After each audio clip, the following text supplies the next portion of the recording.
Hi, this is a video lesson for identity versus role confusion and intimacy versus isolation. Identity versus role confusion takes place during the broad range of adolescence, and during this stage, we try to figure out who we are. What is our identity? How do we define ourselves?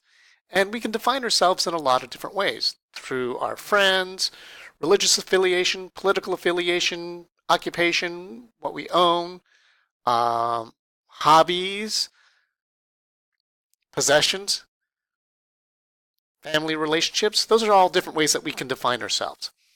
And according to Erikson, if we experiment with different roles, we can figure out who we are and what we are comfortable with. And this sense of identity needs to be self-selected. Basically, that means that we need to choose our own identity. And most psychologists have a positive view of humanity, so most people are not going to choose destructive things. They're going to choose things that will enhance themselves as a person, generally not intentionally harm others. So a positive resolution is figuring out who you are as a person and trying to live your life in a way that's consistent with that. Identity confusion, sometimes written as role confusion. An adolescent becomes apathetic. They are not really too motivated to do anything. Partially that might be because they experience demands from others to live a life that they're not comfortable with. They have confusion about where they fit in society. And when they don't feel like they fit in society and society won't accept them for who they are, they may feel alienated from society. So I've got this picture from Rudolph the Red-Nosed Reindeer of Hermes, the elf, who wants to become a dentist. That's his sense of identity. That's how he sees himself. And at the very beginning of the show, he is told he's going to be a toy maker. And that's not consistent with how he sees himself. So there's pressure from his society to become a toy maker. And he's not overly comfortable with that. And he feels alienated from his community. And as you can see in the video clip that I have a link to, he's not overly motivated into making toys. And he's very excited about being a dentist. But his society won't accept him as a dentist. Erikson believed that identity-confused youth, people who are role-confused, people who don't know who they are, they may try to over-identify with others. And that may be a parent, a neighbor, rock star, movie star, but they derive their sense of self through someone else. And this can be temporary.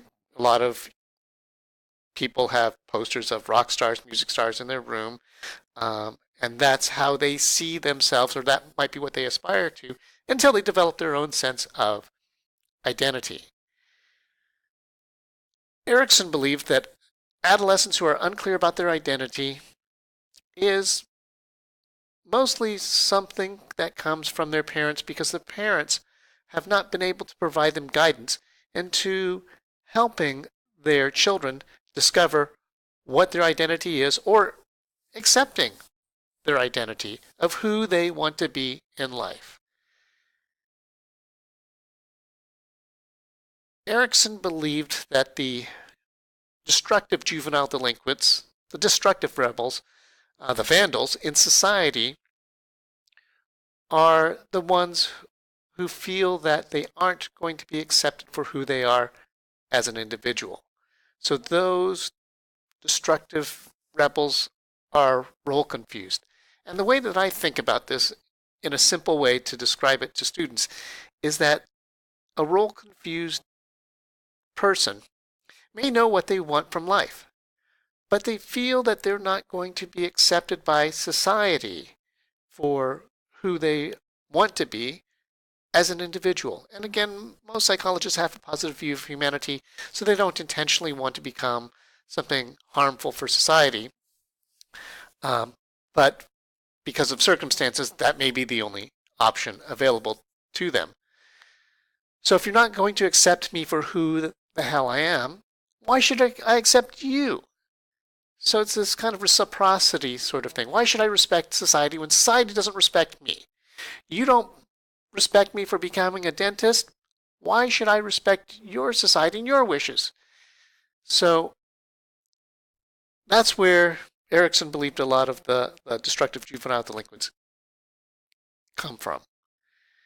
And if you use Erikson's approach, Erikson's theory to deal with juvenile delinquents, you want to give them a sense of identity. So have them tell you and figure out who they want to be as an individual and try your best you can to accept them for who they want to be. And that's just not enough. You need to work backwards from identity versus role confusion. So get a teacher to show them how to be successful. Encourage them to take the initiative. Make them feel autonomous, that they can get things done, and that the world is a predictable place. Because the role confused people, if you go back on Erikson, go back his earlier stages, they may not have a sense of accomplishment. They don't have teachers to show them how to be successful. They feel guilty about trying new things. They have some doubts about their own abilities, and they have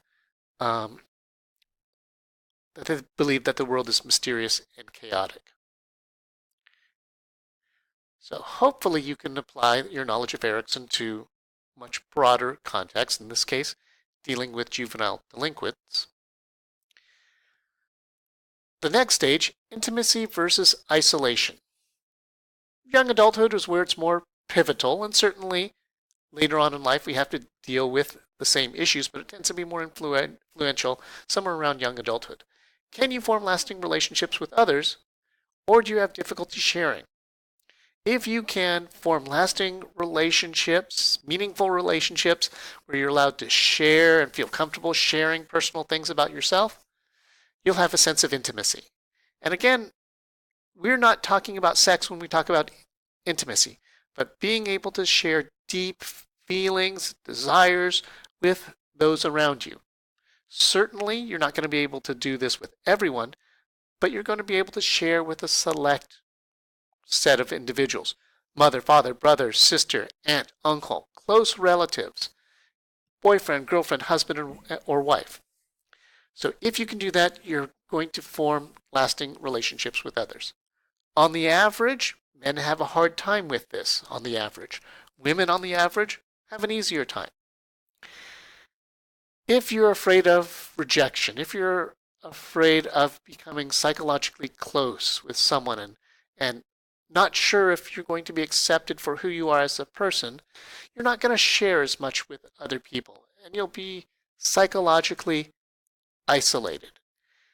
And if you're psychologically isolated, Erikson believed that's partially because, going back on Erikson, you might be role confused. You're not sure where you fit in society. Because if you don't know where you fit in society, it's really hard to share who you are as an individual. And we can go back further on the steps. If you have a sense of intimacy, you have a good sense of who you are as an individual, you're confident on who you are as an individual, so it's a lot easier to share with someone certain aspects of who you are. And my thought is that if you have a broad identity, it's easier to have intimate relationships with others because there's a lot of different avenues you can share with other people.